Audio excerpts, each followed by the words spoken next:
What's up, everybody? Welcome back to your favorite New York Jets subscription podcast, Badlands. I'm your host, Joe Caporoso, joined as always by Connor Rogers. It wouldn't be a Sunday if we weren't doing a post-game therapy. Here we are again. The New York Jets lost to the Miami Dolphins 32-26 in overtime. Every game's a little different, a little creative in how they lose. I'll say that over the last 3 weeks since they got their win against Houston, or God, that's four straight now. I can't even keep track of the losses. CR, how you doing? How you feeling? The New York Jets are 3-10. That win was Halloween, and we're getting ready for Christmas. It's just to put it in perspective. So they haven't won a game on Sunday since September 15th. That's insane. That's actually insane. I mean, if you haven't noticed, I basically equate everything the Jets do with holidays because that's how it often feels with them. But yeah, this was... It's weird, right? You and I are at the point where losses, and we've already gone through this whole thing, where losses don't emotionally affect us anymore like they did when there was a lot to play for this season. So I probably have a different outlook on it than a majority of the people listening, as much as I wanted the Jets to win the game today. We did a segment on pregame, just me and Gelb. So if you're a Jets fan and you spend any time in the Meadowlands growing up, you hate the Dolphins. That's the reality. Never want to lose to Miami. Ever. You hate the Dolphins. Before the whole Belichick-Brady run, I don't even think it was close for Jet fans who they hate the most. And I think there's still that era of Jets fan, probably 35 or 40 and up that hates the Dolphins more than the Patriots. So that's just the reality of it. Obviously I'm rooting for them to win with the also understanding of draft position is still vital here. And I don't think it's as vital in this draft as last year's draft and a couple previous drafts. And we'll have longer conversations about this class and why. But on the flip side of it, while losing stinks, there were actual tangible things to take away from this game that are important. Olu Fashanu played another excellent game. Isaiah Davis looks really good, like a decent find. There are actual takeaways. It's interesting that Sherwood's a free agent because he's going to be a really fascinating decision for a new GM because he's a guy that really, besides special teams, didn't play any role for 3 years while transitioning from college safety to linebacker. And he looks pretty good this year. He doesn't look amazing, but today I thought he was really good. I thought he was very noticeable. And CJ Mosley, it's going to be the end of his Jets career, maybe NFL career. They're going to need another linebacker, but another young guy that played well. You can go across the board and look at Garrett Wilson is phenomenal. I mean, we already know that, but it's still nice to know. The offensive line overall, besides the revolving door they're dealing with at right tackle because of Moses' injuries right now, is pretty decent. And the Jets lose because their coaching has no idea how to ever manage a game. And what I can't emphasize enough is the NFL in this era of scoring, or just really everything about it, has become not only you against your opponent, but you against the clock, practically at the end of the game, just as much as your opponent, where it's part of the penalties and the rules and the way they've limited defense and the fact that the Jets don't have a great defense anymore. You really need to do everything you can to make sure that you're going to take a lead and give your opponent almost no time to strike back. And we'll get into how the Jets completely failed at that today, but that's been the story of the Jets all year. The Jets lose not only one-score games all the time, but they lose one-score games in a fashion that could have been avoided by coaching. They don't have the coaching to close out games, and there is legitimately a world where the 3-10 Jets are instead sitting here at, I don't know, as a 7-win team. I think that's really fair to say, but they're not, and they have to move forward understanding that and finding a way to flip that next year. 9 one-possession games of their 13. They're 2-7 in those games. So, these haven't been blowouts. They just don't know how to win, and they don't know how to win close football games, and that has been a repeated theme of this season. Sometimes it's more on the offense and the quarterback. That was not the case today. I think the offense did enough to win. They still haven't scored 28 points in a single game all season and had to settle for 4 field goals, which in today's NFL is a bigger problem and a bigger conversation because I just watched Rams and Bills, 2 teams the Jets are playing, play a 44-42 game. And you want to compete with teams like that, scoring 26 and 27 points is not enough. But that wasn't the story today. The defense letting them down late. Special teams, even though Carlson was really good today, letting them down late with the kick return they allowed and him not kicking the ball out of bounds.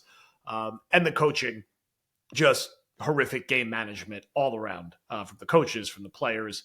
I am 99% sure that most of the Jets sideline had no idea what the overtime rules were and that they thought the game wasn't over after Miami scored the touchdown. Pretty sure it was pointed out on Twitter that Ulbrich like kept his headset on. And I don't know, I just kind of got that vibe from the Jets. Thought it was playoffs or whatever. Rules. Yeah. And with how easy Miami went down the field. It was like, by the way, I'm sitting here. Yeah. I had no idea about that because for context, as soon as the game ends, like as soon as whether it's the clock hits 0 or a team scores a touchdown overtime, we fade to black on every monitor we have in front of us and we roll onto the show. So I don't see anyone's reactions the split second after the touchdown is caught. That's, I mean, not unbelievable because it's the most believable thing in the world, but I think it's the cherry on top of how poorly prepared they consistently are. Yeah, and you just think also late in the game, right? It's 23-23. I think it might have been the Lazard catch, and they're effectively like inside the 30-yard line with a chance to kick a field goal as time expires. You do sort of a weird pitch to Davis that loses 3 or 4 yards. Rodgers takes a sack. So now it's like you kind of got to throw on third down. You go back shoulder because that's the only reliable pass play they have in their playbook. And, you know, you could make a debate that it's not Adams' fault. He should have fell out of bounds. It was a shaky call. Like, ideally, you're not throwing outside the numbers in that situation because you risk something like that happening. And they get the completion. He goes out of bounds. That allows Miami to have a chance to go down the field relatively easily after a great kick return and poor tackling to tie it. And once Miami won the toss, I think most Jet fans were like, oh, this game's over. I thought it was over once I got to 23-23, just because this happens over and over and over again. Right. They have no ability to win close games. And it is a shame because I think offensively, and you and Paul hit on this well last week, and it showed today, like Olufashinu, you feel really good about your left tackle. You have a good young interior offensive line. Simpson's been good. Tittman's been good. AVT's been better. They ran the ball well. They created space for Allen and Davis. Davis, I think, has been better than most of us maybe expected. He had some juice in the pass game. He got in the end zone for the second week in a row. So you have like a good collection of running backs. Garrett Wilson will go over 1,000 yards at some point this year for the third straight time, despite inconsistent quarterback play. Devontae was really good today and, you know, has generally been pretty good since the trade. He's left some plays on the field, but he's been productive. He certainly could be at least a wide receiver too. I don't know if that's going to happen, but he could play. You know, the tight end room needs to be rebuilt. That's not new news. Defensively, it's where there's just nothing there. You know, Hassan Reddick is, I said on Twitter, he went from the Danielle Hunter contract to the Jacob Martin contract. Like, he's a complete ghost out there. Just adds absolutely nothing as a pass rusher. The Jets had no sacks today. They have not had an interception since week 5. I thought, all things considered, with the receivers they were playing, that Eccles was game and held up relatively well. But they just don't make plays. And it's Quinnen up front. McDonald has had a really nice year, but he could be a little hot and cold at times. And that's because he has no supported edge. There's nobody opposite him who's taking pressure off him, with Jermaine hurt and with Reddick being a complete zero. And the rest of that group is a joke. You know, Kinlaw stinks. Clemens stinks. Sal Thomas, great guy. Walter Payton Man of the Year again, but stinks. A little Leonard Taylor, but he's fine as a rotational player. There's just nothing there. It was a nice Sherwood game today, although I think he's been a little hot or cold this season as well. Quincy was kind of quiet for himself. And the safeties are bad. And the Kinlaw Dolphins, penalty to open the game. Oh, of course. Like, and that contract will go right by the Jarrett Davis contract in the Joe Douglas Hall of Fame. Just for what do we do? I don't know. Salah share some of the blame because they wouldn't have gotten Kinlaw without him. But right. Yeah, I mean, like, you know, this defense just, again, very soft. They had a couple nice moments today, but when it matters, they can never make a play. And I also left today being like, Miami's not good. Miami is not a good team, right? No. They had so many penalties, so poorly coached.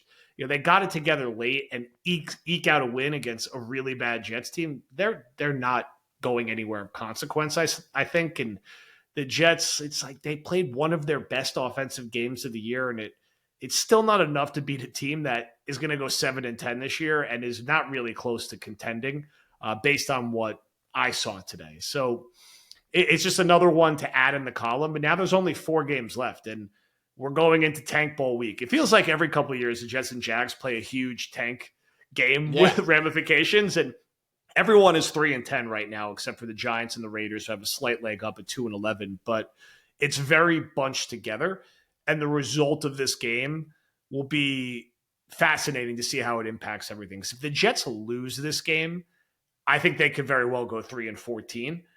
If they win this game, we see what the impact is on draft position, but it's also one you're like, okay, like you beat the 3-10 Jaguars who are about to clean house, starting Mac Jones at quarterback. I don't know how much that means anything, but here we are again playing a huge tank game against Jacksonville. So it's like, yeah, we are, but it's fascinating when you really dive into this. The Raiders have to also play Jacksonville. yep. And the Raiders also now look to be playing a Saints team the week after that Derek Carr got hurt today. I don't know how long he's going to be out, but his body's just falling apart when he did a Superman dive, and it didn't end well. So, I mean, who's to say the Raiders can't rip off 2 of those wins right there? I've been saying this, and it's unlikely, but there's a world where the Jets pick number 1 in this draft, which is out of this world. But there's also a world where I don't think anybody should be focusing on that. There's a world where the Jets pick top 3, and that's more interesting to me because if the draft goes quarterback, like a lot of people are starting to assume, I think that's dangerous because I don't know if these quarterbacks are good enough to warrant that, but you don't have to all be Drake May and Caleb Williams good or Jaden Daniels good to be to go that early anymore. It's just the demand for the position is so high. I mean, you could be talking about if the Jets were picking in the top 3 and we think 2 quarterback picks are going to happen, Travis Hunter, who's the best player in the country, becomes a thing. And once again, these are longer conversations that we're not that far away from, but I wanted the Jets to win today. I also come away with it knowing, could we a month from now look back and go, damn, like the Jets are now picking 3rd and they're going to get a great player in a draft that doesn't have a lot of them. And, even last year we looked at that at times. I'm really happy with Olu, and I think it was a really good pick, but we looked at some of the random wins they had and went, man, like if they didn't win that game, they would have got Malik Neighbors. So, Sure. And there's a big combo with how things are erupting. He's having a fun season. He's having a fun season with the Giants. And Olu is just a perfect adult, right? Like the Jets need perfect adults right now because when things go bad, those people get you through them professionally. Say what you want about the Jets, who have had embarrassing losses this year over and over again. They're not often this embarrassment in losing, like where it's you got to pull all these quotes out of the locker room the next day. Yeah, Rodgers is going to say whatever, but Rodgers doesn't count. Like Rodgers is just whatever at this point. They don't have rookies or second-year players mouthing off and making it about them. So I think coaching candidates look at environments like that and go, what am I walking into, and can I mold it my way with these guys? And for the Jets' faults, I really think they're a moldable group. I can't say it enough. If you have somebody like a Mike Vrabel that comes into this environment, the Jets are going to win games next year. We'll see what other candidates emerge, whether it's Aaron Glenn, Brian Flores, on and on, but they are just such a thin, poorly run staff right now, and it's not all Ulbricht's fault. He's been dealt a tough hand. Let's be real. They weren't well managed in game with Robert Saleh. Like that, you can't sit here and go, well, if Robert Saleh was on that sideline, this would never happen today. No, it happened all the time. We saw it for year after year after year. So this is going to be really interesting down to the wire. Really, really interesting down to the wire. It's just wide open. And the Titans and Jags play each other again. Like there's a lot of these teams that are going to have to, work through this. They play each other again. And then you have the dangers of teams sitting everybody the final week. Like the Giants play the Eagles the last week of the season. Are the Eagles going to be resting people if seeding is decided? The Raiders play the Chargers, so that one won't matter. The Jets play the Dolphins, so they will probably see a full Dolphins squad, which is very important here. But you do look at some of these teams that could be dealing with rest. I think one of them plays the Bills. The Patriots play the Bills. There's a chance where Kansas City's the one and Buffalo's sitting there going like, I'm not throwing Josh Allen out there for a full game. You never know. So this is a fascinating tank situation because you literally have, like you said, 2 teams with 2 wins, and then teams that pick 3 all the way to pick 8 have 3 wins, and then the 2 teams with 4 wins. So It's it's a little bit of like swallow your like I don't really care if they lose to Jacksonville. It's different than Miami. There's a little bit of a Yeah. swallow your I don't think they will personally, but there is like a if they do, things get really really interesting. But yeah, at the end of the day with this one, I thought the offense was pretty good. Honestly, it's when Morgan Moses gets hurt, now they bring in Max Mitchell instead of Carter Warren. He's bad. I mean, what can you say? This You're is not right. new news. Evaluating their personnel additions versus their draft additions, Joe Douglas wasn't just he wasn't McCagnon level drafter. Like Douglas drafted some talented players, and now we're seeing it this year with a guy like Olu. Douglas's problem to me was he didn't draft depth well enough. Corley's not even active today. And then the depth in Carter Warren and Max Mitchell, they come in for a half when their starting tackle gets hurt, and they're unplayable. They're unplayable. And these are fourth-round picks, not like seventh-round dart throws. You got to hit on a few here and there. Yeah. Like more of an Isaiah Davis, but he's a running back, so you don't give it the same curve. He looks good. More Sherwoods, who took a while, but he got there. Michael Carter's, but he just didn't have enough of those. But forget that. Douglas is a scout. He drafted some talent. The pro personnel additions have murdered this team. Kinlaw is dreadful, and he's paid a lot of money to not be dreadful, but he's awful. Honestly, I had a really bad day, and it's kind of, you look at it and you go, that's probably why they're not going to pay him, because not only because he's aging, he will age. He's not aging right now, but you need him in matchups like this. DJ Reed had a bad day. Like we could say DJ Reed had a bad day. And that's kind of the problem when, and that was a good signing. But it feels the window passed on it now. It feels like he's really bad against the Dolphins, and that's kind of why you go pay guys. That's why you go pay guys. So, the pro decisions have not led to Reddick is the pinnacle of disaster because he traded Chuck Clark hasn't worked out. Clark hasn't worked out. Reddick is an all-time disaster because not only does he stink, but he's paid a lot and he held out. He was a distraction. He was a replacement for actual good players. I mean, Reddick's a disaster. So, I don't know. I mean, this Jets team, it was more of the same today. I thought the offense was better. I thought Rodgers was better. I really do think Rodgers' health was a big detriment for a large margin of the season, but I don't use that as an excuse. I use it as to point out, he's in his 40s. Guess who gets banged up a lot? 40-year-olds that are playing a full contact professional sport. Like, Rodgers looked a lot better today. There's no denying that, but Tyron Smith, by the way, really bad pro sign, which we sat there and we were like, hey, if you can go get him, get him. But that's because that's what they were dealt with after missing on Becton and Dwayne Brown and on and on and on. So the Jets are undeniably interesting. Like there's interesting talent on this roster. There is a world where they are a competent football team next year and a competitive football team. But if you've seen one, you've seen them all, and how they find a unique way to lose a game that they had no business losing. Yeah, I mean, look, I want to try to avoid any major one-game overreactions here against a team that will probably go 7-10 and has a lot of flaws in Miami. So, I think you start with Rodgers. Like Rodgers was pretty good today.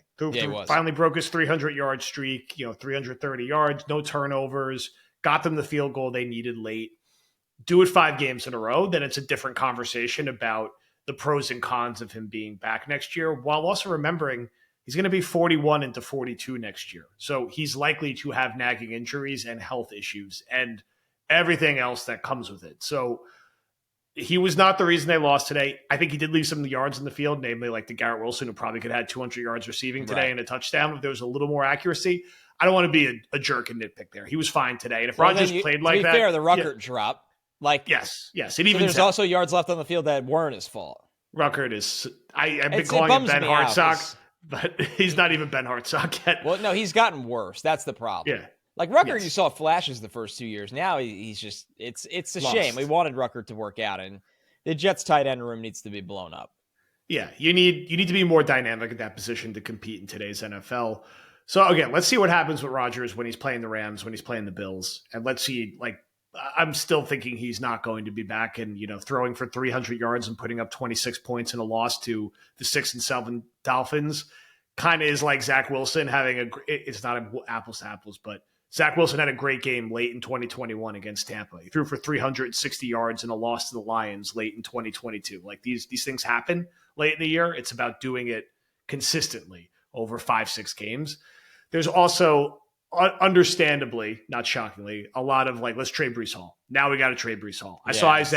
Isaiah Davis had 7 carries for 40 yards and 3 catches for 20 yards. Let's trade Brees Hall. Like he hasn't done this, this, and this. And look, I think it was insane. They played him last week. I'm glad he's not playing this week. They should put him on IR. He's dealing with an MCL issue. There's no reason he should take another snap the rest of the year. Shut It him was down. crazy. Crazy they gave him 52 carries in the snow last year. You want to keep talented offensive players who are young and dynamic. It's good to have Brees and Allen and Davis, all of whom bring different things and have depth, and you use 2 backs at once and you have guys who can catch passes. A smart offensive coordinator and a more dynamic offense. And Downing's been okay, but I don't want to get too crazy. Like, why are we going to rush to trade Brees Hall? What are you getting back for him? Like a 2nd round pick? I don't know, like a conditional middle round pick. And then Allen gets banged up, and you're just back to having Isaiah Davis as your running back with no backup. So I'm not in a rush to trade Brees Hall because Isaiah Davis, who I was impressed with today, had 40 yards rushing against the Dolphins. Let's see how the rest of the year plays out. Let's look at what the options are. Let's see who they hire, because I'm sure an offensive coordinator, an offensive-minded coach, or even a coach like Mike Vrabel would love to have Brees Hall as a centerpiece of his offense and use him in ways that the Jets haven't. Last but not least, and you touched on this earlier, there's a lot of like, well, if they had Saleh, I'll go back to the Lions game. There was a lot of game management issues there. Would they be 3-10 if they had not fired him? No, I think maybe they'd be 5-8 or something. And you can make the case that it's better for the Jets to not have the standard Saleh 7-10 season and pick 15th and talk yourself into being like, well, if 2 plays went another way, we would have been 9-8. Let's run the whole thing back. It's probably better in the medium and long term to go 3-14 or 4-13, pick in the top 5, because regardless of how you feel about the draft class, it's an asset. And the higher the pick is, the more valuable the asset is, and actually have like a true refresh for it. So yes, I think Saleh's better than Ulbrich. Maybe you get a game or 2, but we're rearranging deck chairs in the Titanic here overall, is my sentiment. So I'm with you. I don't. What's left to say, right? It's the same movie every week. It needs a full cleanse. It's not a one thing here, one thing there. And I'll raise my hand. Like, I thought the Jets had an energy problem. And that's why when they fired Saleh, I thought that was the one button you could press and see if it fixed the energy problem. And to be fair, I think the Jets did not look any bit flat today at all. Honestly, I understand the first drive they gave up wasn't pretty, but I don't know. It's one of those situations where like the energy is fine. It's just at some point you're just out coached consistently and out prepared consistently, and you can't. There's no fix to that until you get to the offseason. Yeah. They're just a bad team. And bad teams find ways to lose games. You don't become 3-10 by accident. And you can nitpick and be like, if they had a kicker for these games, or Rodgers may throw this game, or the defense did this, like, they're just collectively not good. And those things add up. And when that is the case, when games get close, the team doesn't know how to make a play. It doesn't matter what side of the ball is. It pops up different every single week. And they'll probably win one of these last 4 games, I'd guess, most likely next week. And they'll be a 4-13 team, which is going to be as bad as they've been since that Gase year when they cleaned everything out record-wise. And they'll probably pick in the top 5. And bluntly, that's who they've been this year. Because for all the games that, they nearly could have won, like, they got lucky they beat the Titans week 2. Will Levis handed them that game, and they barely escaped with a win there. The Texans game, you caught them on a short week. You were losing that game at halftime. Like, these things inevitably like kind of even out. Like, unfortunately, there's just a lot of flaws with this entire regime and operation, which is on its last legs, which is why they're going to clean house. So I don't think we learned anything radically new today. I think we feel better that Fashion is a guy at left tackle. We feel better about the depth at running back. We're reminded how damn good Garrett Wilson is when he gets opportunities. He destroyed Jalen Ramsey up and down the field, which was fun to watch. And he's a great receiver, and he's going to have 1,000 yards. And I feel bad for him and some of the young guys who have, had to deal with this. I like Eccles as a bridge corner potentially. I'm not spending major resources at corner when I need so many other things in the defensive line and safety and tight end. I think, when you get Sauce back, you can get by with that. And, it sucks to lose to Miami. And it sucks to lose so many games, and it's just bizarre. Like, they have won so few games that were like worth getting exciting about since the beginning of last year, because you couldn't get excited about the Buffalo game in week 1. The Giants game they won last year was tough to be excited about. Oh No my one God. really, no one really wanted them to beat Washington or New England down the stretch. So, like, I don't know. It's been like what, the Eagles game and that random surprise Texans game in the rain, like 2 years. Like, it just hasn't been a lot, man. They're just losing a lot of football games, and it's at this point, that's why, during the week we're talking about the offseason stuff, is you just want to fast forward and be like, who are the new guys going to be? Who's the new head coach? Who's the new GM? Are we picking second? Are we picking seventh? I have What's going reached to that happen? point. Yeah, I'm at the point where, like, give me the pick, give me the hiring process. Like, you do start to get a little Groundhog's Day feeling with this. I'm not learning a ton of new stuff. I like watching Isaiah Davis play. I like watching Fashanu play. I think there's certain aspects of this team that are promising. But yeah, I have reached the fast forward state. I'm totally with you on that, where I'm like, I am so ready to move ahead to the next era. Yeah, it's time. And I'm sure at this time next week or earlier in the day, it's going to be like 16-13 Jets with 7 minutes to go in the fourth quarter in Jacksonville in front of like 47 disinterested Florida residents. And we'll see how that shakes out. I think it could go either way. The Jets will probably be narrow favorites in that game, but I think it's a coin flip. I think they're going to be huge underdogs against the Rams and Bills, as they should be. And week 18 is like, who the hell knows, especially when it's a game between two teams who won't be playing for anything, which I don't think the Dolphins will be at that point. They're too far out of it. So, you continue to watch and root for these young guys. I think if Rodgers plays like he did today, he'll play out the rest of the year, and there'll be a more robust debate about him coming back. I still think he's not likely to come back because you're not going to overemphasize a small late season sample size. But I want to see how he does. Can he string together multiple games? And how does he play on the road in Buffalo? How does he play against the Rams defense? How does he, how does that work? Is there any more sniping in the media? I don't know. There'll be no shortage of interesting things to watch, along with, a new wave of draft buzz. All of a sudden, every Jet fans wants to draft Penn State's quarterback, which we could save for War Room CR. Who might not even declare, but yeah, sure. Yeah, exactly. There's all these dominoes where, that's how this always goes. I get it. You got to be excited about something. I get it. So, the Jets 3-10. I'm trying to remember. I mean, even at this time last year, I think they were 4-9 or 5-8. They weren't down quite this bad in the standings. And I'll say this on the turnaround: the pieces we talked about, and you look at the division. New England is still working through their rebuild. I think Miami's closer to like starting over than going anywhere. Like they've kind of ran the course with the Tyreek, McDaniel, Tua iteration of their team. I think they peak at around 500. And the Bills lost today. They're still a wagon. But they're going to be a 2 or 3 seed and still have to find a way to get through the Chiefs or Ravens or Steelers or whoever they deal with. So we'll see. I don't think it's quite as grim. And I look at some of these other jobs that will be out there. We don't know what's going to happen with the Giants. We know the Saints job is kind of a disaster. That the Bears or Jags are going to force you with a GM. So it's almost that time. A lot of people have asked, like, are we going to get like updates in the search and announcement? I don't think we're going to get a real announcement about anything until after the season in terms of who they're hiring. We're pretty far from that. There'll be some leaks and some smoke and this, but you're not going to really get like real information, I think, until like the second week of January would be my guess. Yeah, it's going to be a wait. You'll get a lot of rumors and, a lot of interesting things. We'll see if Rex gets his interview. We'll see if Vrabel takes an interview. I feel like both get interviews. I agree, because even if Vrabel isn't jacked up about this job, and we have no idea either way, like truly, we have no idea either way. I know Samini has said that, don't rule it out, basically, that he's told people around him he's not just going to go the Patriot way and not even take it. But if you're also Mike Vrabel, if you have a good agent and you're smart, you take the interview anyway. It's leverage. Yeah, so because the Jets are desperate right now at head coach and GM, and not desperate to just get anyone, but desperate for somebody that's accomplished, somebody that has winning.